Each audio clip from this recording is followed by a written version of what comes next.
II, último monarca reinante de Portugal, nasceu em Lisboa em 19 de março de 1889 e faleceu em Londres, em Twickenham, no exílio, em 2 de julho de 1932.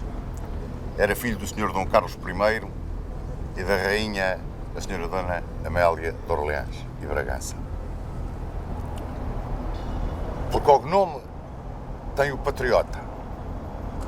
Assenta-lhe perfeitamente. Eis o que foi o Sr. Dom Manuel II. Um patriota de corpo inteiro. Um português de lei. Um português como poucos. Que soube, com a sua generosidade, o seu critério e o sentido de Estado, evitar uma guerra civil em Portugal. E que soube apoiar o Portugal que o viu nascer e que amou até ao momento da morte. Sempre que pôde e sempre que julgou necessário.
Logo a seguir ao regicídio, reuniu-se o Conselho de Estado para que se decidisse a formação do novo governo.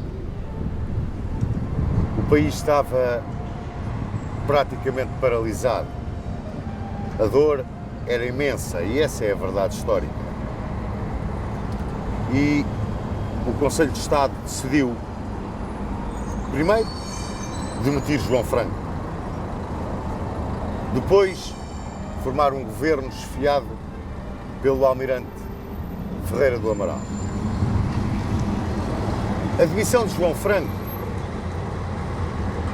e todos os franquistas que não fizeram parte do novo governo, João Franco inclusivamente seguiu para o exílio, era quase como que um admitir público de uma culpa de João Franco no desenlace dramático do reinado de Dom Carlos. Por um lado, talvez que seja compreensível. Por outro, foi profundamente injusto. João Franco, na opinião dele, e hoje visto à luz da história, muito provavelmente cumpriu o seu dever. Era um patriota, era um homem sério.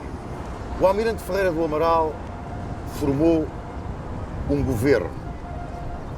governo animado de um espírito ultraliberal. Tão ultraliberal que ficou conhecido pelo governo da acalmação. Deram ao governo de Ferreira do Amaral um cariz populista, um cariz de uma abertura, pode-se dizer, de uma tentativa de acalmar a situação mas que não conduziu a isso. Quanto mais o regime monárquico cedia, mais o Partido Republicano queria. E isso vinha ao encontro da teoria e da prática ditada pelo Dr. Brito Camacho.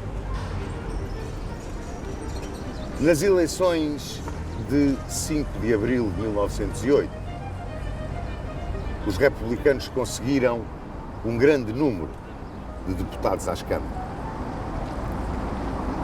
Essas eleições aqui em Lisboa tiveram um misto de grande afluência popular, com pancadaria e tiros à mistura. Verificou-se a votação em frente da Igreja de São Domingos e nessa votação, a que acorreram milhares de pessoas, aconteceram distúrbios muito graves, porque os populares acusaram o padre Fiadeiro de querer dar a chapelada, quer dizer, aldrabar a contagem dos votos. E isso sucedeu quando o padre Fiadeiro pretendeu recolher a urna para dentro da igreja de São Domingos e fechar as portas. E o povo começou a gritar que queria a contagem dos votos ali diante de todos. Houve uma intervenção da Guarda Municipal, violentíssima. Morreram 14 pessoas, mais de 100 ficaram feridas. E Júlio Dantas descreve na Pátria Portuguesa este episódio num conto chamado A Cruz de Sangue, em que lhe imprime todo o dramatismo, todo o heroísmo do povo que clamava, afinal de contas, pelo seu direito e pelo seu ideal. Cuidado, o povo da cidade de Lisboa não era o povo de Portugal. Podemos quase dizer que havia uma diferenciação muito grande de atitude e de perspectiva política do povo da capital, como do povo do Porto, não tanto, e do povo do resto do país, sobretudo do povo de Portugal profundo. Pouco depois das eleições, a Junta Liberal, presidida pelo grande médico, que era o Dr. Miguel Bombarda, exigiu o fim das ordens religiosas, sobretudo o cessar da atividade da Companhia de Jesus. E foi neste ambiente pré-revolucionário, de quase libertinagem, de poder na rua, que Dom Manuel II foi aclamado rei. Dom Manuel II foi aclamado rei em 6 de maio de 1908, aqui na varanda do município de Lisboa. Era muito jovem, tinha 18 anos. O seu irmão, 2 anos mais velho, tinha sido miseravelmente assassinado aos olhos do irmão mais novo. O pai, igualmente. Pouco antes da aclamação do Sr. Dom Manuel II, chegavam as conclusões do inquérito mandado fazer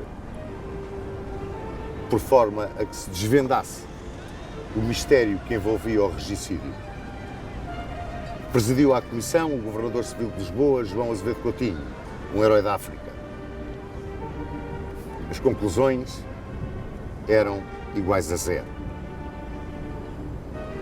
Foram investigados muitos órgãos ligados à carbonária, mas a única coisa palpável que se apurou foi que a carabina do Buissa tinha sido comprada no armeiro de Heitor Ferreira.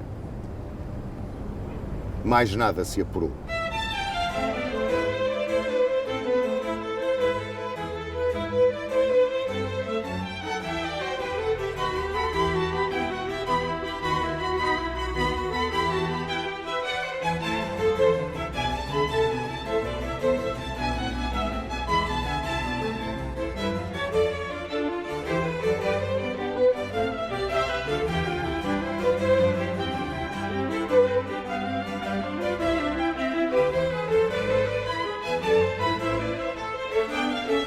Quando António José de Almeida e Afonso Costa tomaram posse como deputados republicanos no Parlamento, depois do regicídio, Dom Manuel II via-se a braços com sucessivas crises.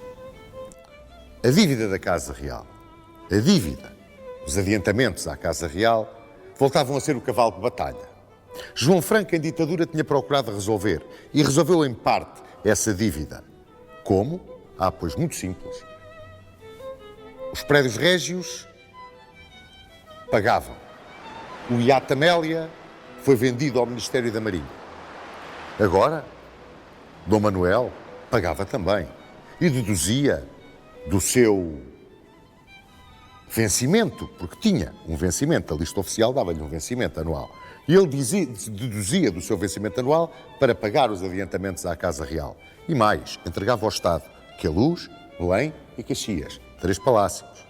O Estado tratava-lhe das obras, das necessidades, tratava das obras da ajuda e de Sintra.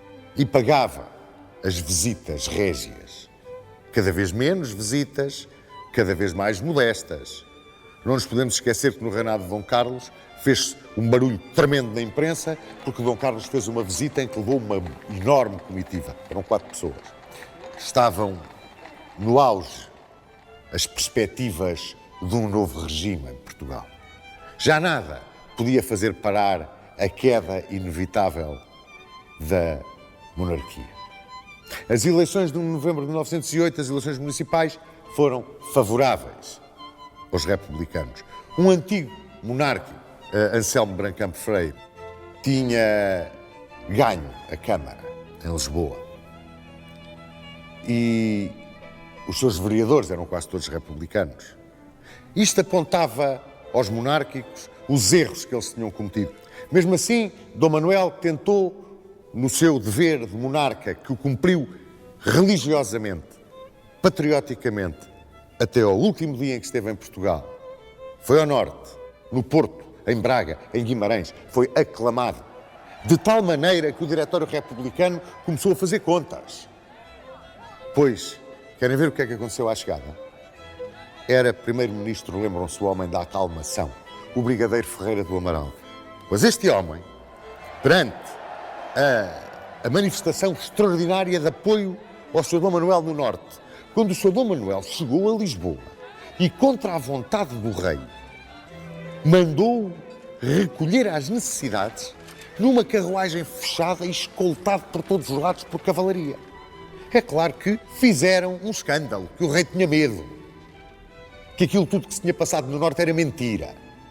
É claro que perante mais esta do almirante Ferreira do Amaral, Júlio Vilhena retirou-lhe o apoio e o governo caiu. E foi nomeado primeiro-ministro Campos Henriques. Ia tarde? Não ia tarde?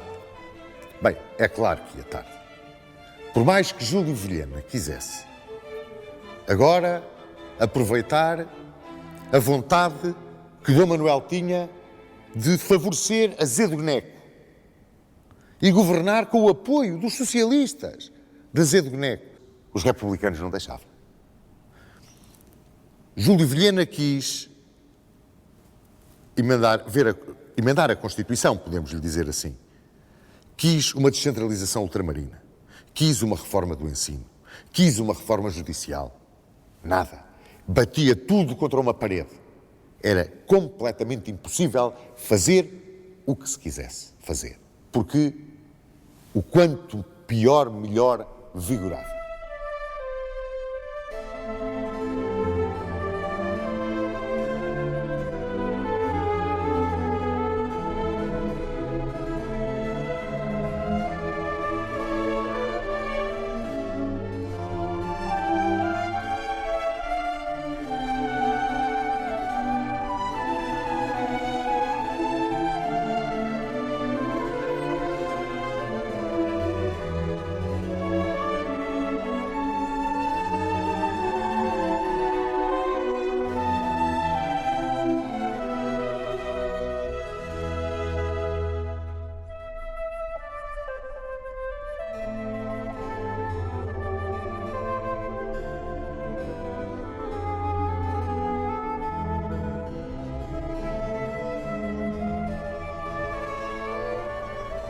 Adriano Jorge Correia de Almeida era um jovem alferes de Infantaria 16, em serviço no Palácio Real das Necessidades. Um dia em que passava Dom Manuel, acompanhado por familiares, por cortesãos, por políticos, e rompendo todo o protocolo, o alferes Correia de Almeida dirigiu-se a ele. E dirigiu-se a ele em termos altamente emotivos. O rapaz estava profundamente comovido e profundamente revoltado. E pedia-lhe para pôr cobro àquela situação, para meter na ordem os políticos que pensavam mais em governar-se do que em governar o rei. E que por isso era o rei que competia agora agarrar os destinos da pátria, porque senão a queda no abismo era imparável. E ele, jovem alferes de infantaria, punha-se como cidadão e como soldado ao completo serviço do rei. Dom Manuel agradeceu-lhe ante o silêncio gélido de todos os outros presentes. O jovem alferes foi considerado um indisciplinado, um perturbador, que, sem qualquer razão, tinha violado o protocolo e nunca mais voltou às necessidades. Era a monarquia que cavava a sua própria sepultura. Quando se discutiu no Parlamento um empréstimo de 4.000 contos, a barulheira foi tal, a desordem foi tal, que o chefe do Partido Regenerador tirou o apoio ao governo. O governo, que era o segundo em 116 dias. Assim, não se podia governar, não se ia a lado nenhum. Mas, a par desta incapacidade política, desta paralisia da decisão política, havia uma crescente desordem social. Na igreja, os franciscanos e os jesuítas discutiam e andavam envolvidos em grandes quesílias. Dentro da maçonaria, dentro da carbonária e uma com a outra, ninguém se entendia. Daí o crime de Cascais. Quanto à política, rapidamente 2 governos se passaram a 4 e caiu o governo de Venceslau Lima. Dom Manuel, para o apoiar, tinha apenas a rainha Dona Amélia. O infante Dom Afonso Henriques, o Arreda, tio do monarca, não queria saber de política para nada. Dom Manuel recebeu a visita de Afonso XIII e depois foi à Inglaterra visitar Eduardo VII. Diziam que essa visita tinha sido uma tentativa de Dom Manuel de conseguir da Inglaterra o apoio que evitasse a queda da monarquia. Nunca isso se provou. Apenas a imprensa deu grande eco a um artigo saído no Manchester Guardian, um jornal inglês, mas pouca publicidade se deu a outra visita. A visita de 2 membros do Partido Republicano, Magalhães Lima e José Relvas, que foram à Inglaterra e foram recebidos no Foreign Office. E esses foram expressamente perguntar ao governo inglês se aceitava, sem intervir, uma revolução republicana em Portugal. E a resposta foi uma sentença de morte para a monarquia.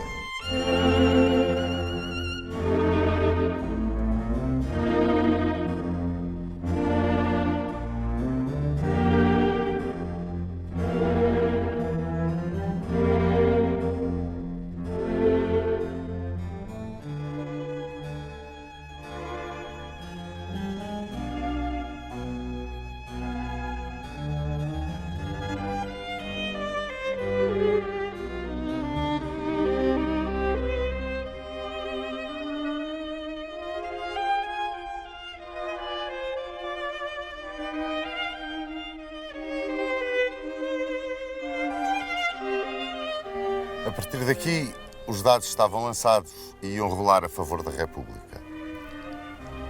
Mesmo tendo em consideração todo o carinho popular, todas as manifestações de apreço e simpatia que cercavam Dom Manuel, como foi o caso da manifestação que aqui lhe foi feita quando da comemoração do primeiro centenário da Guerra Peninsular e da inauguração deste monumento, celebrando o primeiro centenário da realização da Batalha do Bussaco, onde o Sr. Dom Manuel pôs esta coroa de louros de bronze neste monumento e onde teve aqui um grande apoio por parte dos oficiais do Exército, ao ponto de ele dizer: hoje conquistei o Exército.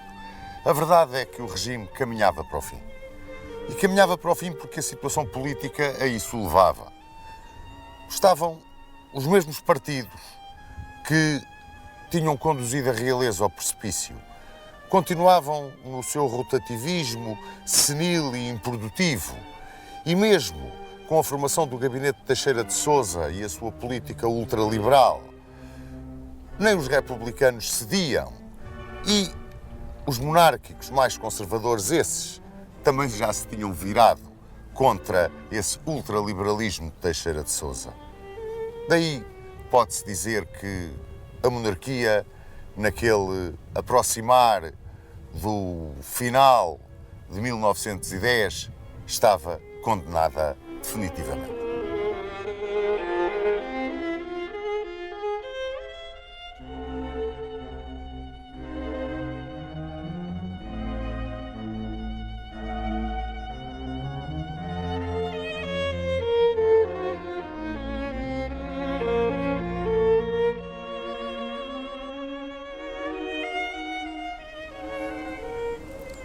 Os republicanos sentiam que a sua hora tinha chegado.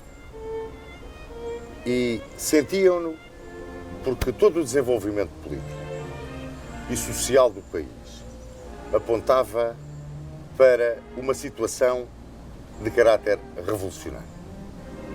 Era impossível manter a situação tal como ela estava. E eles sabiam isso, mas sabiam também, pela experiência do 31 de janeiro e do 28 de janeiro de 1908, que a revolução, para ser feita, tinha de ser muito bem apoiada. Não só por uma grande base social, mas por uma grande organização dentro das Forças Armadas. A isso se dedicaram. Para isso, utilizaram as sociedades secretas, a maçonaria, a carbonária, e atacaram direto nos quadros mais jovens, nos mais idealistas, nas classes sociais que até então tinham constituído a força de apoio ao liberalismo. E então viram-se a chegar ao Partido Republicano médicos, advogados, comerciantes, industriais, homens que era impensável que quisessem uma transformação de caráter revolucionário.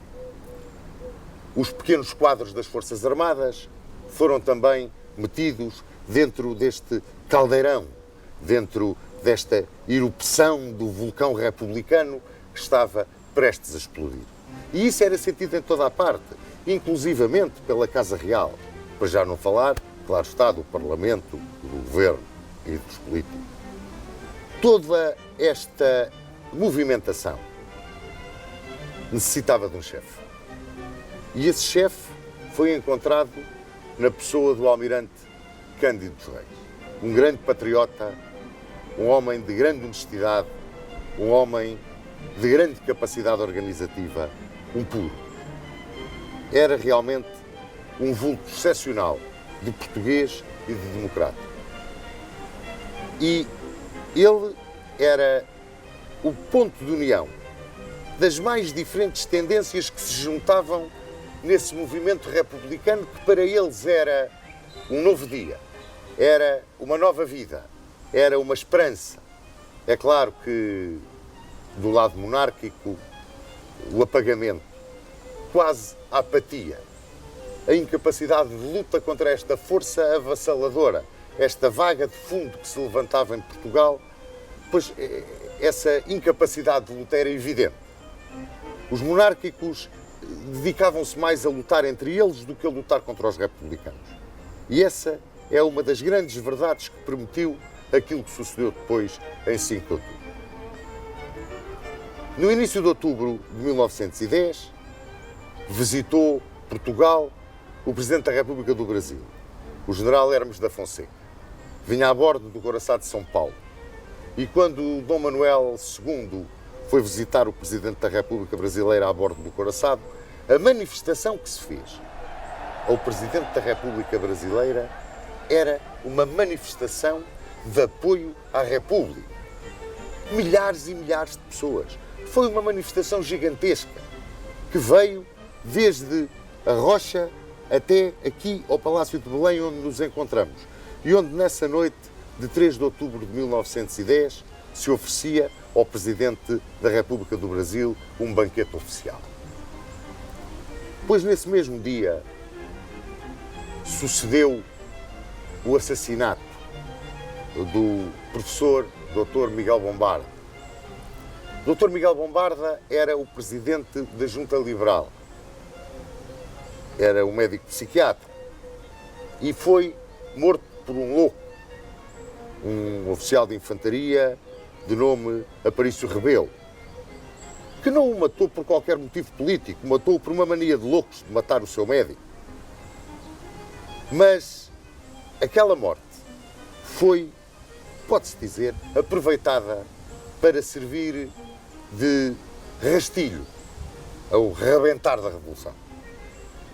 E Teixeira de Sousa, à entrada aqui para o Palácio de Belém, para esse banquete de homenagem ao Presidente da República do Brasil, Teixeira de Sousa, que era o Primeiro-Ministro, foi informado de que a Revolução estava iminente. Era a noite de 3 de outubro de 1910.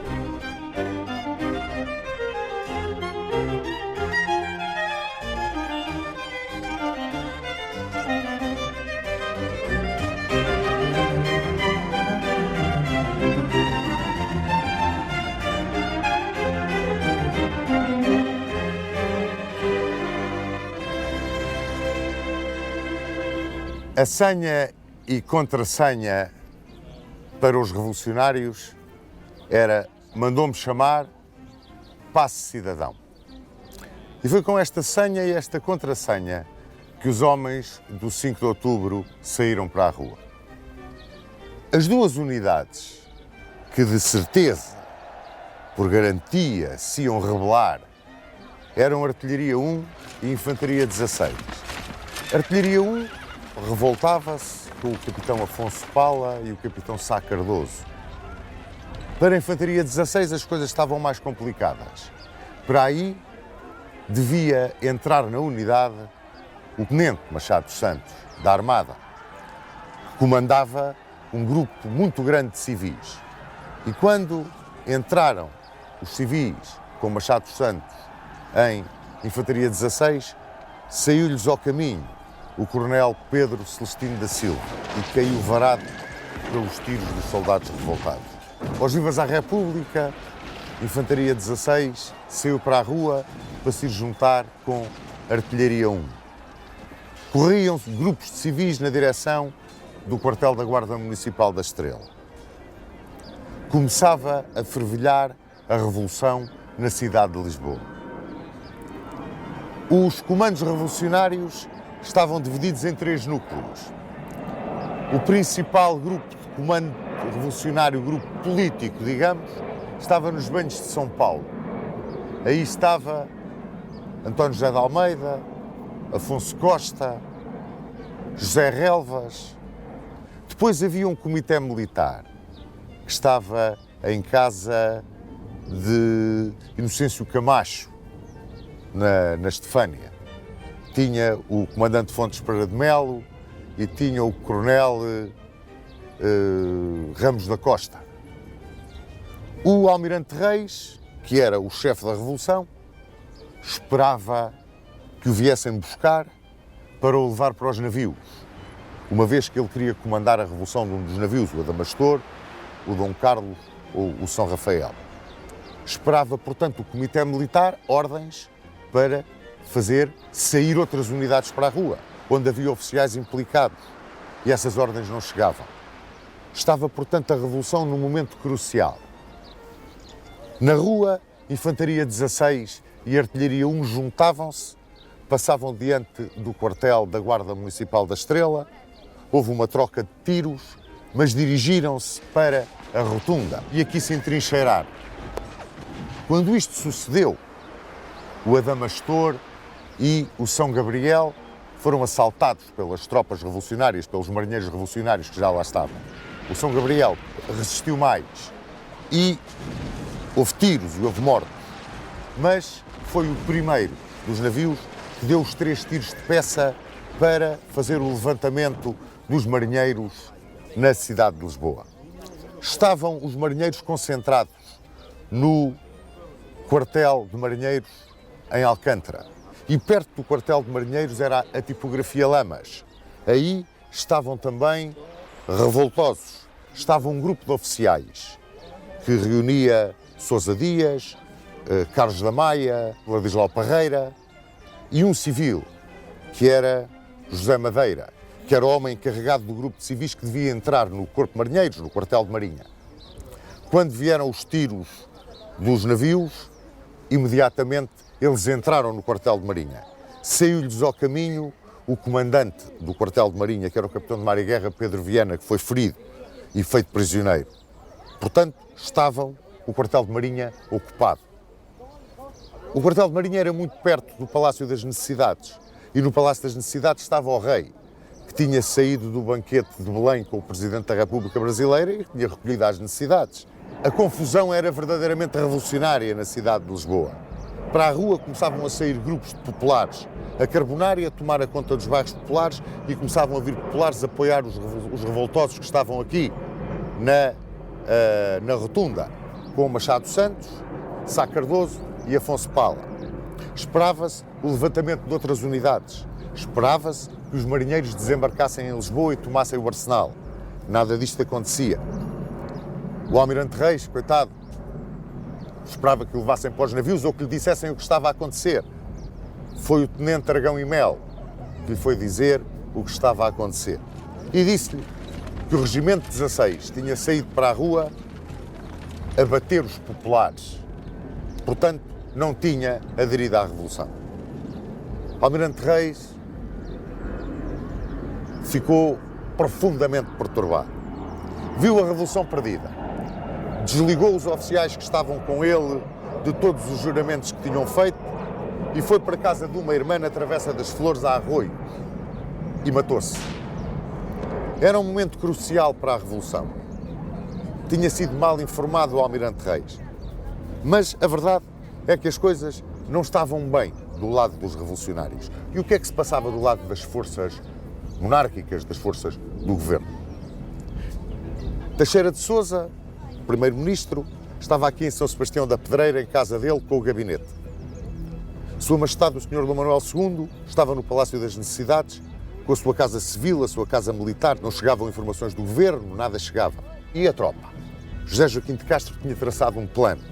Lanceiros 2 para a Estrela. Caçadores 2 com uma bateria, proteger as necessidades. Caçadores 5 e Infantaria 5, lá embaixo, ao fundo da avenida, nos Restauradores e no Rossio. Saiu Lanceiros 2, passou pelo quartel de Marinha. Ninguém reagiu no quartel de Marinha. Mas saiu Infantaria 1, saiu Cavalaria 4. E Ladislau Parreira com os marinheiros saíram para a rua para vir procurar a adesão de Infantaria 1 e Cavalaria 4 à Revolução. Infantaria 1 e Cavalaria 4 não aderiram, houve tiros. As coisas corriam francamente mal para o lado dos revolucionários. E aqui, na rotunda, Sá Cardoso e Afonso Pala viram também a Revolução perdida. Reuniram os oficiais e os sargentos, desligaram-nos dos juramentos, disseram aos sargentos para regressar às unidades porque a sua culpa era muito pouca e puseram-se à paisana e foram-se embora. Mas Massado Santos ficou e mandou reunir os chefes civis, os chefes militares que ali estavam, os sargentos. Os sargentos disseram que preferiam morrer ao lado dele a renderem-se. Neste momento sucedem duas coisas muito importantes para a Revolução. Os navios começam a descer o rio. Carlos da Maia e uma força de marinha assaltam o Dom Carlos e tomam o Dom Carlos. Era o único navio que ainda tinha hasteado a bandeira azul e branca. Começam a bombardear o Paço das Necessidades. Comandam os navios revoltados Mendes Cabeçadas e Tito Moraes. Uma das granadas leva a bandeira nacional que estava içada no Paço das Necessidades. Brito e Abreu vem informar a Casa Militar de que não pode confiar nos soldados de Caçadores 2 que se começam a amotinar. A informação chega a Teixeira de Sousa e vem ordem para que o rei abandone as necessidades e vá para Mafra. E aqui chega ao Alto do Torel o capitão Paiva Coceiro para assumir o comando da sua bateria do Regimento de Artilharia de Queluz e põe as peças em bateria apontadas para a rotunda. É o momento decisivo, na minha opinião, do 5 de outubro no aspecto militar. Se Paiva Coceiro tivesse então aberto fogo sobre a rotunda, o que é que teria sucedido? Mas Paiva Coceiro estava muito curto de munições. Ainda não tinham chegado bem as munições de Queluz. E mandou-se assaltar a Artilharia 1, onde havia munições. Foram forças de Infantaria 2 contra o Regimento de Artilharia, para ver se apanhavam as munições. Foram repelidos, as forças de Infantaria 2 eram constituídas praticamente só por recrutas. Ao mesmo tempo, Malaquias de Lemos, comandante da Guarda Municipal, manda um dos seus esquadrões fazer uma carga contra a rotunda. É uma carga de cavalaria que é repelida pelos populares e pelos militares que estão na rotunda. Estavam muito bem armados e estavam equipados com os materiais da Artilharia 1 também. Começavam as agitações populares por toda a Lisboa. A Carbonária trabalhava perfeitamente ao nível dos bairros populares. Quando os navios começaram a bombardear as necessidades, o Major-Geral da Armada, que era então assim que se chamava o chefe de Estado-Maior da Armada, mandou forças do Arsenal a Val do Zebro para irem buscar os torpedeiros para virem torpedear os navios revoltados. É claro, essas forças passaram-se para a Revolução quando chegaram a Val do Zebro. E vieram de Val do Zebro, desembarcaram no Arsenal, deu tempo para isto tudo, de 3 a 5 de outubro. Desembarcaram no Arsenal, tomaram o Arsenal. Esse é outro ponto-chave na Revolução. Mas Paiva Coceiro recebe finalmente ordem para bombardear a rotunda. E quase simultaneamente chega também uma ordem a Paiva Coceiro para esperar 1 hora. Há um armistício de 1 hora para se evacuarem os civis alemães para navios que estão no Porto de Lisboa. Foi pedido o armistício pelo ministro, chamava-se assim, o encarregado de negócio, o embaixador da Alemanha em Lisboa. Simultaneamente com isto, desce a Avenida Américo Olava à frente de um grupo de civis, aos vivas ao Exército, aos vivas à Revolução, pedindo a adesão das forças que estão no Rossio e nos restauradores à Revolução. Sai ao caminho Alferes Empis, com uma força de caçadores 5 e Américo Olavo voltou para trás, mais depressa do que aquilo que tinha ido para baixo, porque o tiroteio foi tremendo. O que é que tinha sucedido para Paiva Coceiro não abrir fogo sobre a rotunda? Para se perder mais uma oportunidade de resolver a situação?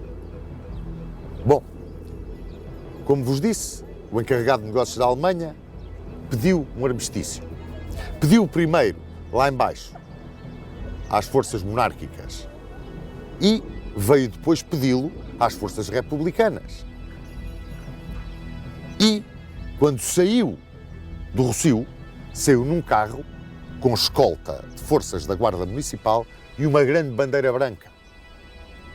E subiu à avenida esse carro com uma bandeira branca para vir aqui à rotunda pedir o armistício. Saiu-lhe ao caminho António Maria da Silva, que, com Machado Santos, aceitaram esse armistício. Porque aceitaram o armistício, chegou aqui a ordem a Paiva Conceiro para não fazer fogo. Mas a vinda de uma viatura com uma bandeira branca lá debaixo do Rossio, direita à rotunda, escoltada por forças da Guarda Municipal, foi um balão de oxigênio para aqueles que começavam a desanimar. Correu o boato de que ia haver uma rendição. Houve povo que entrou imediatamente no Rossio, aos Vivas à República, a abraçar os soldados que ali estavam. Houve confraternizações, sedições. Os oficiais que estavam feitos com a Revolução, mas ainda, como acontece em todas as revoluções, não sabiam para que lado é que haviam de cair. Nesta altura, pois, deram o grito revolucionário. E é claro, foi um burburinho, foi um baixar de armas, foi não se saber o que é que estava a suceder. É curioso. Um oficial da Armada foi ao Arsenal para receber a rendição dos marinheiros, porque o Alferes Gomes da Silva, das forças do governo, se comprometeu com ele que não havia fogo sobre os marinheiros. Mas o que sucedeu foi precisamente o contrário. Este virar de uma página da história de Portugal deveu-se, nesse momento, a um acaso. Deveu-se também à incapacidade do comando das forças monárquicas de agarrarem a situação nesse momento crucial e à capacidade de Machado Santos, que era um revolucionário nato, para agarrar esse momento crucial. É quando ele sai aqui da rotunda, com os militares e os civis e a bandeira republicana, aos Vivas à República, direito ao Rossio. E é claro, dos bairros laterais da avenida, os populares saíram, com os carbonários à frente, aos Vivas à República. Foi uma multidão que desceu à avenida. Não havia nada a fazer. Rafael Grosjão reuniu os seus oficiais e informou-os que a situação era simples. O rei para Mafra. Aliás, foi para Sintra primeiro, porque em Sintra estavam as rainhas e o infante Dom Afonso estava em Cascais. Artilharia 3, parada em Santarém, porque a ponte estava cortada. Beirolas, cercada por barricadas populares. A Carbonária e os bairros da periferia de Lisboa. Então era a periferia. E levantamentos na rua. População, exército, guarda municipal, tudo misturado. Era uma situação perdida. Paiva Conceiro aqui em cima não aceitava que a situação estivesse perdida. Mas acabou por sair daqui e ir para Sintra, à procura do Sr. Dom Manuel II. Lá embaixo, no Carmo, Malaquias de Lemos mandava pôr um lençol fora de uma janela, rendendo a Guarda Municipal. Na Estrela, Bernardo Vieira, um sargento da Guarda Municipal, não aceitou render-se e bateu-se até ao fim.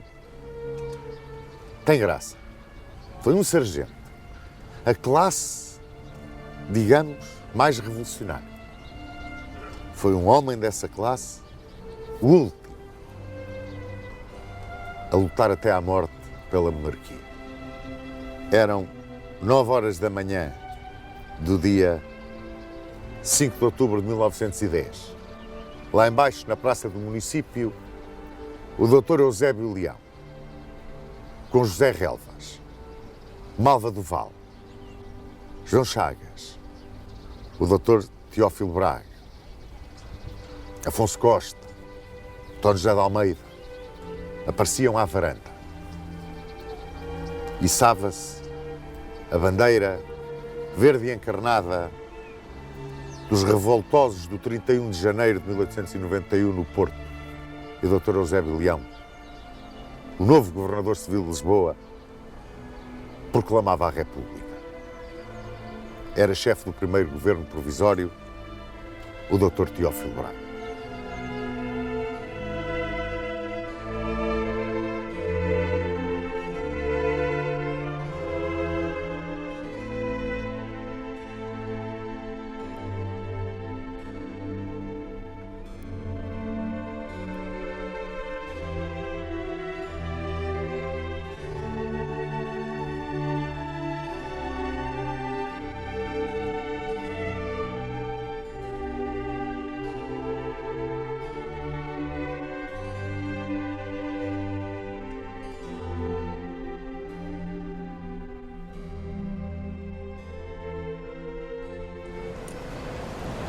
O Sr. Dom Manuel II encontrava-se em Mafra na companhia dos seus camaristas e dos comandantes Velez Caldeira e Azevedo Coutinho.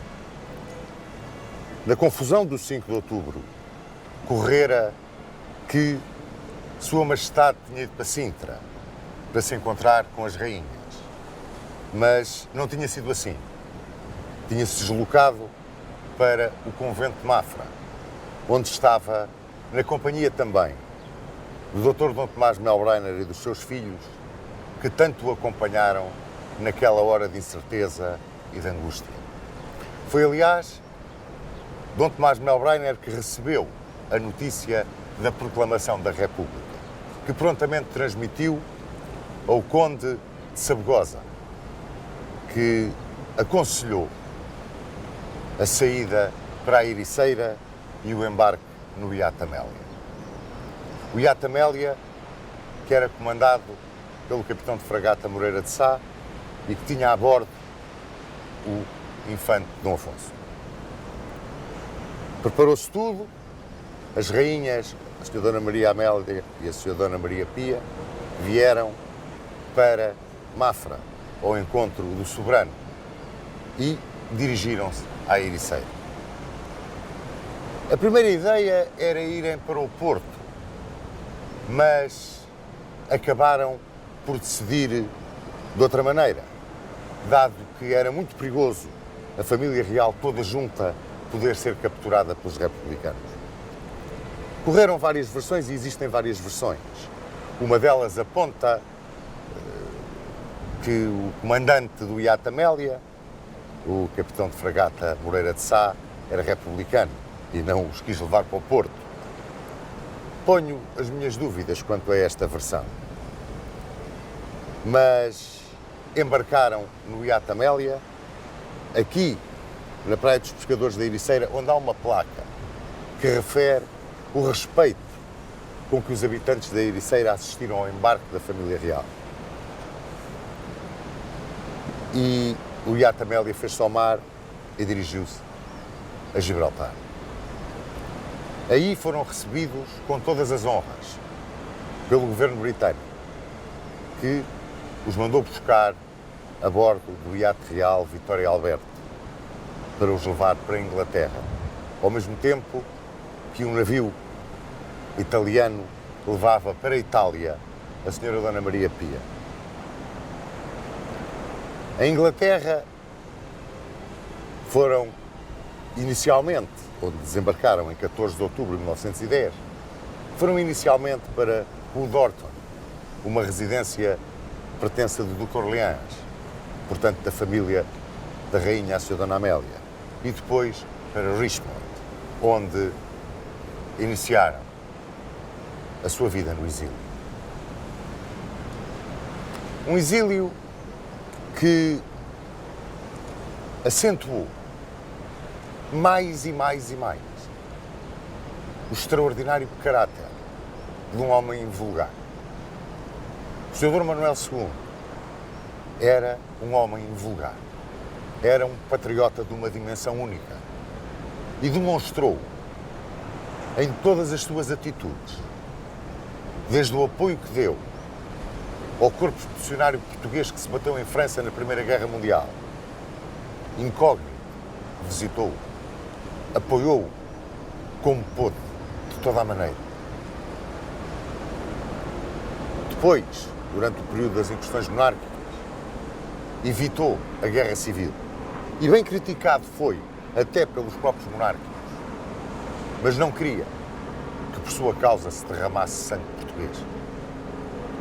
Também foi ele quem, através do Pacto de Dover, passou a herança da coroa de Portugal para o ramo miguelista, batido na Guerra Civil, através, claro, da união entre as duas casas. Mas, acima de tudo, foi o seu extraordinário amor a Portugal, demonstrado nas mais pequeninas coisas, que o tornaram numa saudade e numa lenda. quando aqui embarcava na Ericeira, naquele 5 de outubro de 1910, o Sr. Dom Manuel entregou esta carta que vos vou ler para o primeiro-ministro Teixeira de Sousa e deu-a ao corretor da Bolsa de Lisboa, o Sr. Serrão Franco, que aqui se veio despedir dele. E dizia nessa carta: forçado pelas circunstâncias, vejo-me obrigado a embarcar no iate Amélia. Sou português e sê-lo-ei sempre. Tenho a convicção de ter sempre cumprido o meu dever de rei em todas as circunstâncias e de ter posto o meu coração e a minha vida ao serviço do meu país. Espero que ele, convicto dos meus direitos e da minha dedicação, o saberá reconhecer. Viva Portugal! Dom Manuel II faleceu em 1932. Decidi não fazer a apologia deste extraordinário patriota. Por uma razão muito simples. É que os homens como ele não morrem nunca.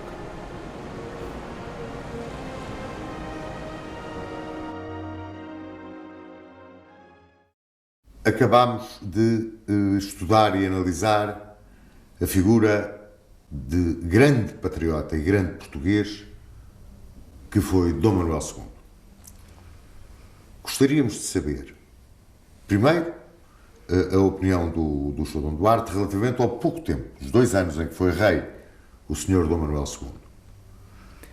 E depois, aquele segredo, aquele mistério que rodeia a figura do Sr. Dom Manuel II no exílio.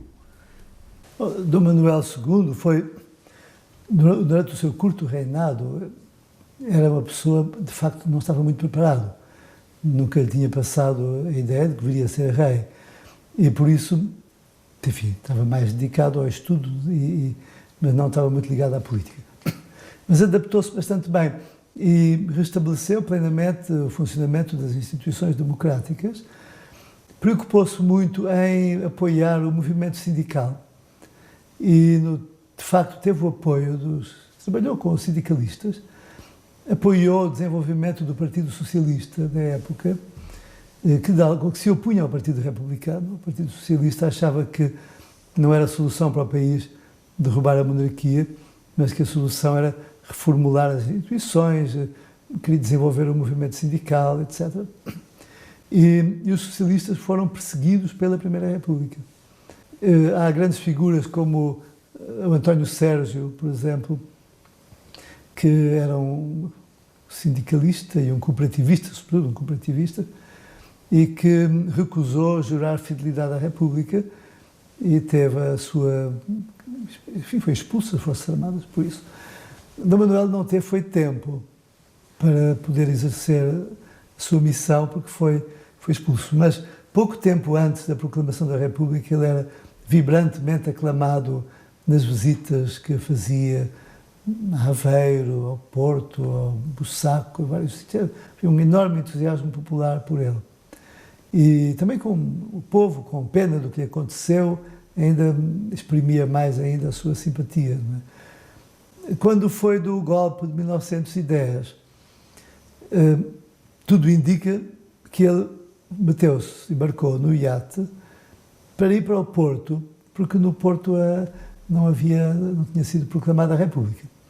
Só que o comandante da Marinha, o oficial da Marinha que comandava o iate, era republicano, estava metido no golpe e levou-os para Gibraltar.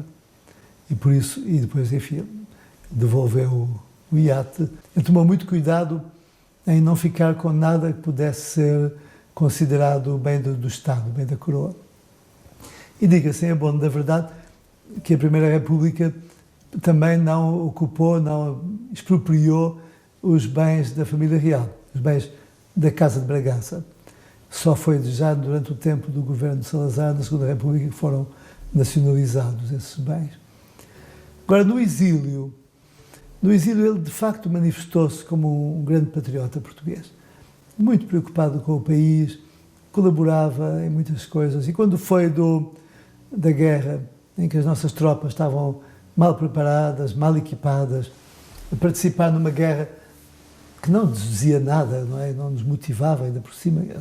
Porque estávamos a fazer guerra contra os alemães? Não havia razão para isso. Mas ele criou e pagou e gastou muito dinheiro para equipar ambulâncias e foi ele próprio para a frente de combate durante várias vezes para conduzir uma ambulância e ajudar os soldados portugueses feridos em combate. Houve ali realmente uma ação muito bonita. Depois casou com a princesa Augusta Vitória de Hohenzollern e depois não teve filhos. E quando percebeu que era pouco provável que teria filhos, fez então o acordo com o meu avô, em que o meu avô e o meu pai reconheciam-no como o rei de Portugal, o que não acontecia desde Dom Pedro IV, desde a Revolução Liberal, do triunfo dos liberais, mas reconheceu e, por outro lado, se ele não tivesse filhos, o meu pai seria o herdeiro. E esse aqui é o famoso Acordo de Dover, que nunca foi desmentido, nem pelo rei em vida, nem por nenhuma das pessoas que trabalhavam para o rei. E há uma carta do rei, aliás, zangando-se com um colaborador que tinha posto em dúvida a validade do Acordo de Dover. Portanto, não há dúvida nenhuma. Por outro lado, mais significativo ainda, a rainha Dona Amélia foi minha madrinha de batismo. E o próprio rei foi padrinho da minha tia Maria Adelaide, irmã do meu pai, que ainda é viva, tem 90 e tal anos, e portanto, mostra que, obviamente, havia a paz feita entre as duas famílias, havia um acordo, enfim. Os monárquicos é que demoraram bastante tempo a entenderem-se. Ali ainda havia algumas disputas e alguns problemas que finalmente foram solucionados e os monárquicos de ambas as tendências acabaram por se entenderem, trabalharem juntos na causa monárquica e no movimento do integralismo lusitano.